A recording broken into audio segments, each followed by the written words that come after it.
Allez, on continue avec notre Sexy News. Fleur Chérie, bonjour. Oui, bonjour.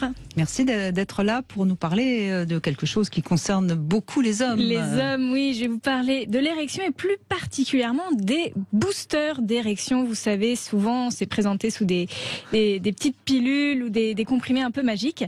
Je viens d'enquêter à ce sujet pour le magazine Union. C'est un marché, celui des boosters d'érection, qui change beaucoup ces dernières années. Et moi, ça me passionne parce qu'il dit beaucoup de notre rapport à la sexualité. Alors, je pense qu'on cherche des produits qui boostent l'érection et la fertilité depuis l'origine des temps.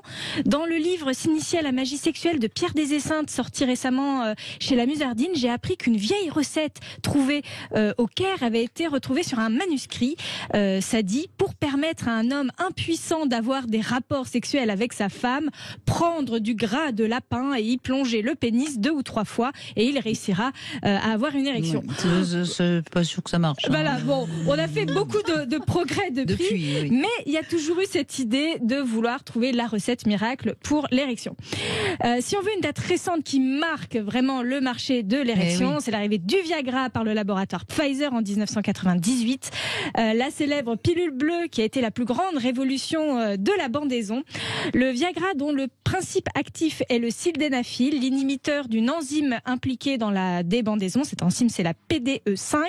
Et cette pilule magique a non seulement changé la vie des hommes, mais aussi été le début de l'usage récréatif des boosters d'érection. 1 an plus tard, en 1999, les médias s'inquiètent déjà de voir que le Viagra est utilisé comme ce qu'ils appellent un aphrodisiaque et constatent qu'un marché parallèle foisonnant sous le manteau est en train de se développer.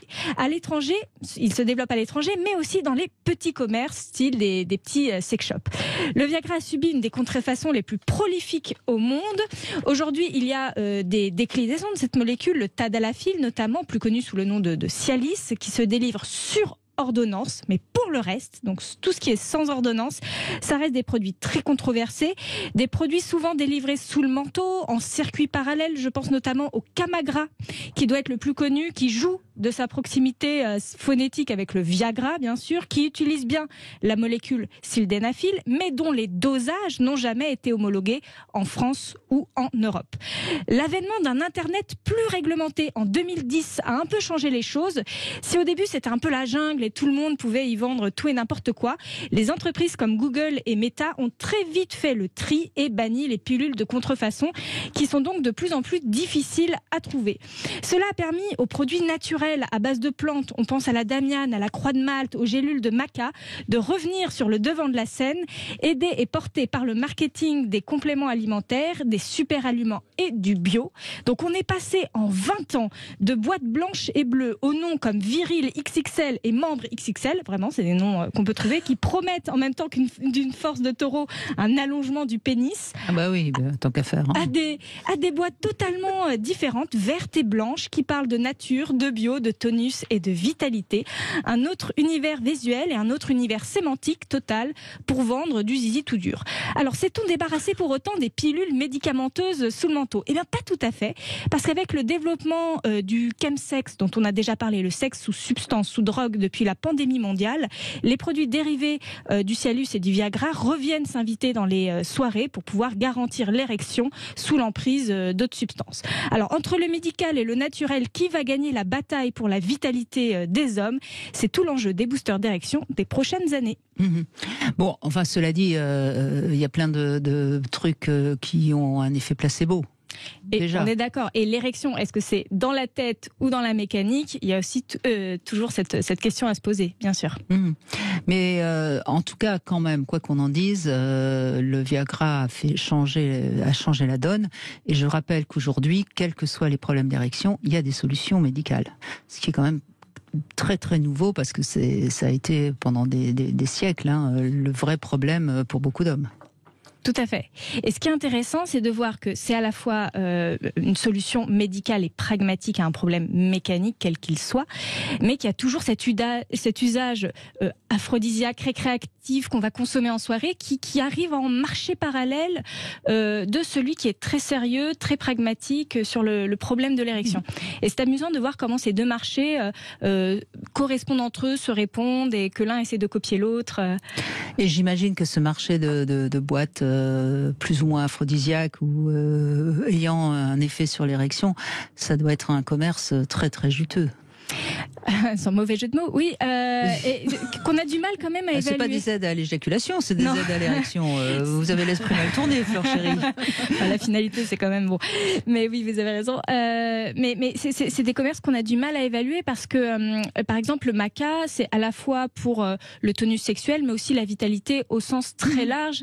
Ça peut aussi servir pour les femmes qui ont des petites douleurs ou qui voilà, de la fatigue, etc. Sûr, oui, donc ça couvre des problèmes un petit peu transverses, donc c'est difficile de cibler vraiment la vitalité sexuelle, comme c'est le cas de certains petits boosters d'érection qui en sont pas forcément, quoi.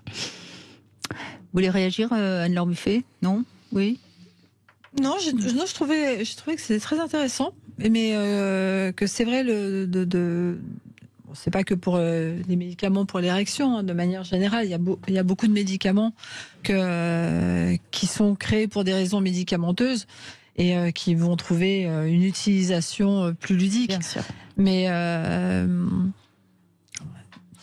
non, voilà, c'est vrai que non, mais vous avez raison. Ce n'est pas propre à la sexualité d'avoir une utilisation un peu détournée d'un produit qui est à la base très sérieux et médical, entre guillemets. Oui. En revanche, je me demande où on trouve du gras de lapin. Oui, dans le lapin, je crois. Moi, j'ai de la chance. J'ai un lévrier qui chasse bien le lapin et de temps en temps, il m'en attrape un. Donc, voilà, je vais pouvoir faire un commerce de gras de lapin. On va se lancer dans le commerce parallèle de gras de lapin, messieurs. Super. Bonne nouvelle. Merci, Fleur chérie.